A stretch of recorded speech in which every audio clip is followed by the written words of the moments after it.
berger, je ne manquerai de rien.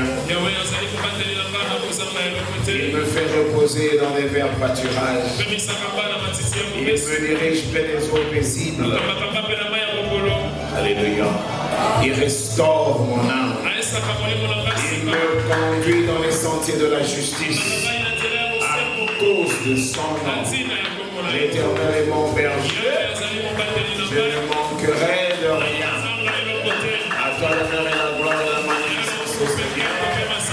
Merci pour ce matin. Merci pour la vie. Merci pour l'être, le mouvement. Accompagne le début à la fin. Nous te demandons, Seigneur. C'est sur toi qui parle. C'est sur toi qui écoute. Après nous avoir emmenés dans les lieux célestes en Jésus-Christ. Quand nous sortirons d'ici, que ce moment reste un témoignage. Et comme ce d'Emmaüs, chacun puisse témoigner. Nos cœurs ne pourraient-ils pas au-dedans de nous? Oh Dieu, nos cœurs ne pourraient-ils pas au-dedans de nous parler? Parce que Jésus-Christ est le même. Et en son nom, nous avons. Amen. On va lire la parole de Dieu.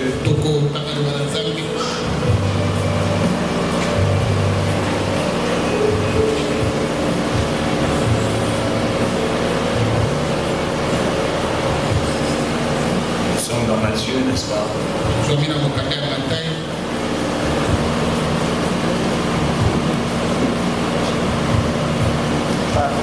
Matthieu 6e. C'était à partir du 25e, c'est pourquoi je vous dis. Ne vous inquiétez pas pour votre vie, vous mangerez, ni pour votre corps, de quoi vous serez vêtus. La vie n'est-elle pas plus que la nourriture, et le corps plus que le vêtement? Regardez les oiseaux du ciel.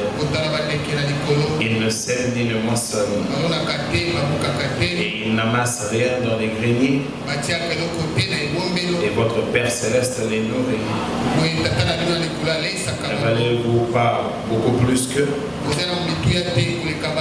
Qui de vous, par ses inquiétudes, peut ajouter une coudée à la durée de sa vie? Qui de vous, par ses inquiétudes, peut ajouter une coudée à la durée de sa vie?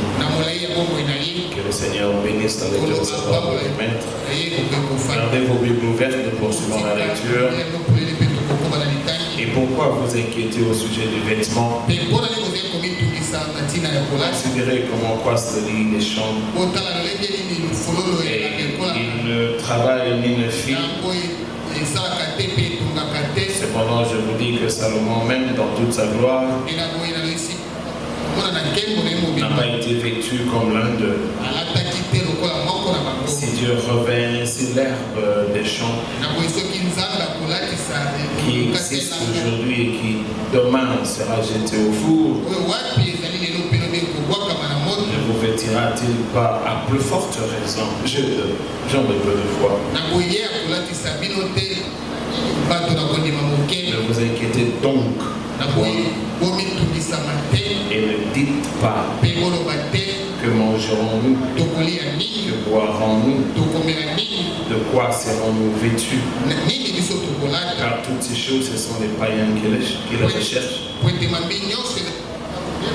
Votre Père Céleste sait que vous en avez besoin. Cherchez premièrement le royaume et la justice de Dieu. Et toutes ces choses vous seront données par-dessus.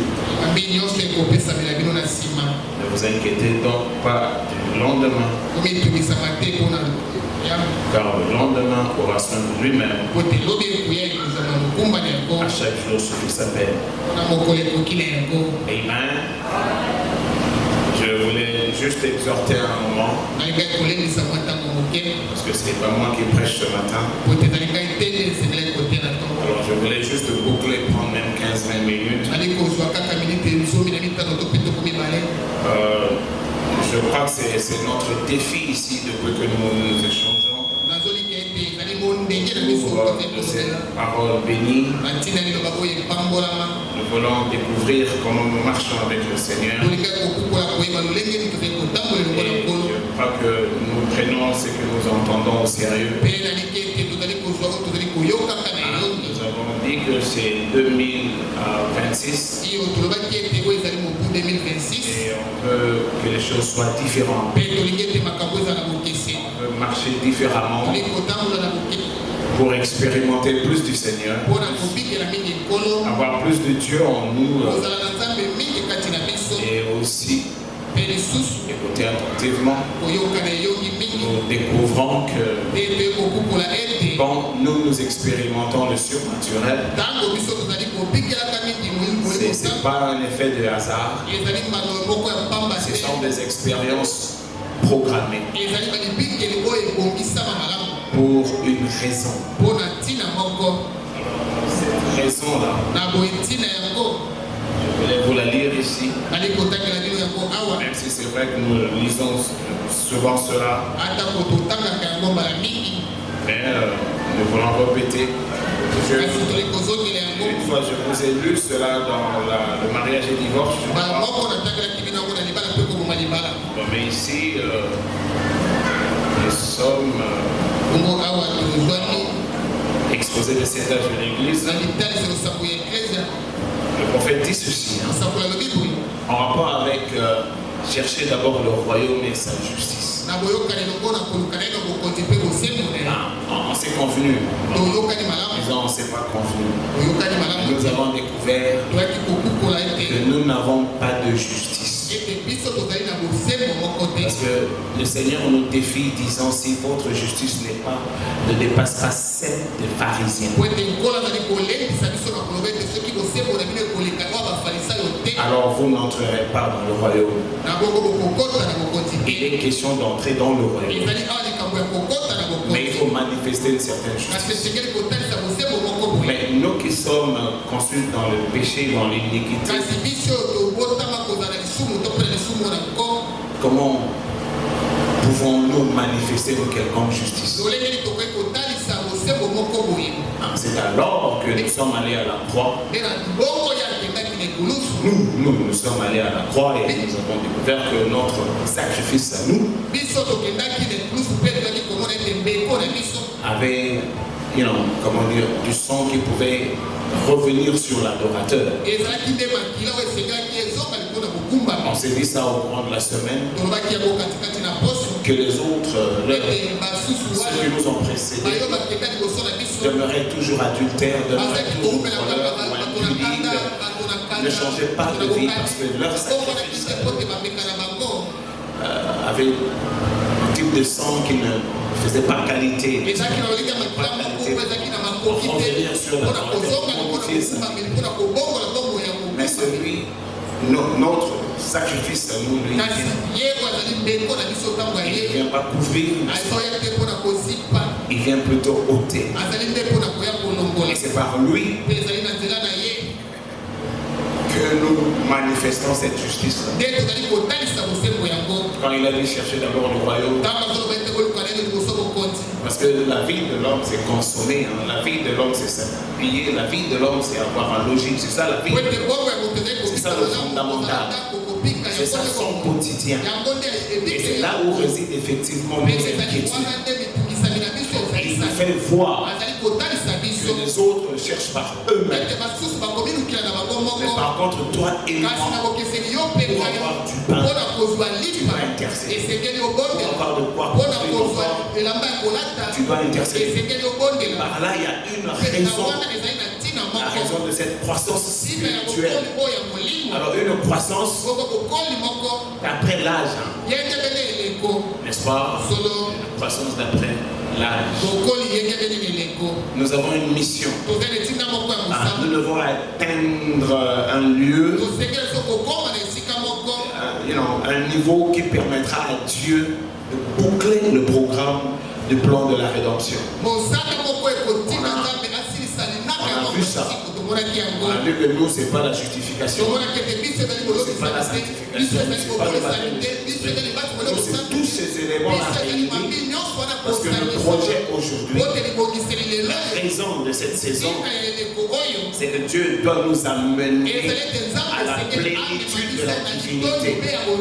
Non pas de sa divinité, mais de ta divinité. Parce qu'avant que Adam ne chute, il était divin. La raison du plan de la rédemption, c'est ramener Adam. Non pas avoir plus de voitures, non pas construire de grands bâtiments, ou avoir des visas pour aller en Europe, ou fonder une famille et fonder des enfants par le bout de doigts. Ce n'est pas ça la raison de la rédemption. La raison de Jésus à la croix, c'est ramener l'homme à sa divinité, à sa félicité, à sa béatitude. Et c'est ici le temps, c'est maintenant toi et moi. Si toi tu es chrétien aujourd'hui, c'est parce que Dieu veut faire de toi.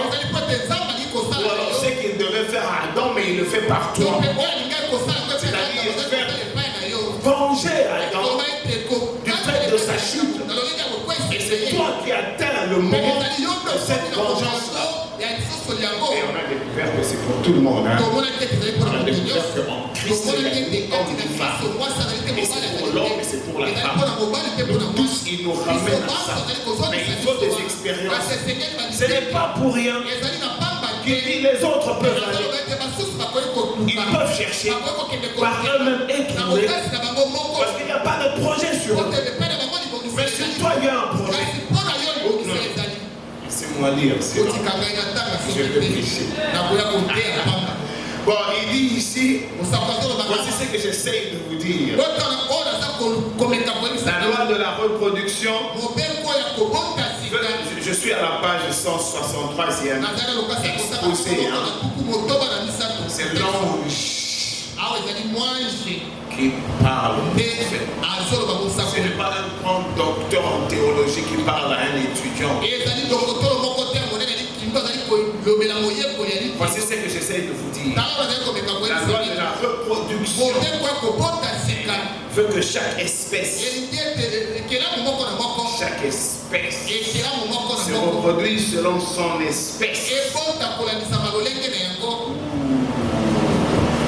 Ah ouais, chacun sa façon à chacun.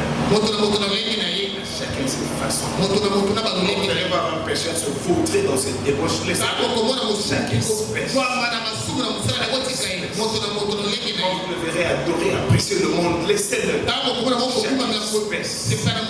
Chaque espèce se reproduit selon son espèce. Après Genèse 1:11.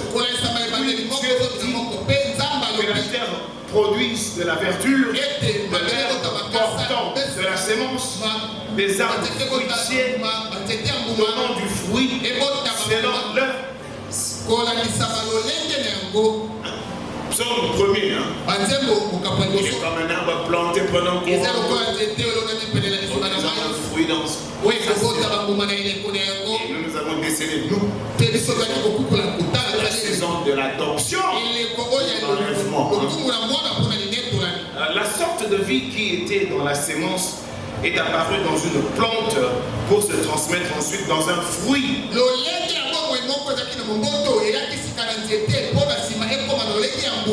Cette même loi s'applique à l'église aujourd'hui. La sorte de sémence qui a fait naître l'église paraîtra et sera semblable à la sémence originaire. La sémence originaire, c'est un homme, c'est une nature, c'est Jésus-Christ, c'est lui le royaume et c'est lui cette justice. Écoutez, la sorte de sémence qui a fait naître l'église paraîtra. C'est semblable à la sémence originaire parce que c'est la même sémence, c'est la même sémence. Vous savez ce que ça veut dire? Dieu est divin. Adam est divin. Dieu est divin. Adam est divin. Je sais que vous aimez vous prendre pour des hommes ordinaires. Je sais que vous aimez vous prendre comme pour des hommes ordinaires. Mais jusqu'à ce que la révélation vous arrive pour découvrir la différence. Dans ces derniers jours, la véritable église épouse, la sémence de Christ, c'est-à-dire toi, on a des frères, que nous devons individualiser chaque promesse. On va y revenir plus tard. Donc la sémence épouse viendra à la pierre de fête. Et elle sera la super église, une super race. Il y a à boire et à manger ici. On va y aller plus tard. Alors qu'elle s'approchera de lui, vous vous approcherez de la parole. Tu t'approches de moi, je m'approche de toi. Ça crée une le Fils de Dieu, la fille de Dieu, c'est ce que ça crée. Quand Dieu vient vers toi, toi tu viens vers lui. C'est une rencontre produit. Un fils que vous êtes. Je parle le langage du message du temps de la fin. Les membres de l'épouse seront semblables à lui, l'épouse Jésus-Christ, nature divine, la justice et la sainteté. Écoutez, les membres de l'épouse seront semblables à lui, au point d'être exactement à son image. Et ceux qui ont envie d'être unis à lui, ils seront un. Ils seront la manifestation même de la parole. La manifestation dans la nature. La Bible dit que la nature. Vous faites traîner les gémissements de la nature. Aussi vrai que ceux qui sont morts vous attendent, la nature aussi vous attend. La Bible dit la nature attend la manifestation. Et ce gémissement, c'est à cause de la perdition, à cause de la malédiction qui règne depuis le péché. Et même la nature n'entend plus.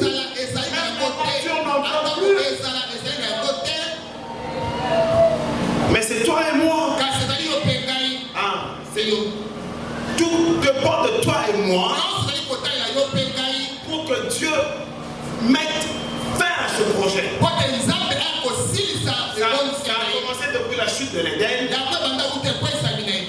et ça s'arrête ici. Mais nous avons vu cela. Mais ce n'était pas compliqué pour l'épouse. Parce que tu n'as aucune justice. C'est ça la justice. Tu n'as aucun combat. C'est sans combat. Seulement vous devez le sentir. Ce combat-là. Ce qui nous a ramené à Luc 17:30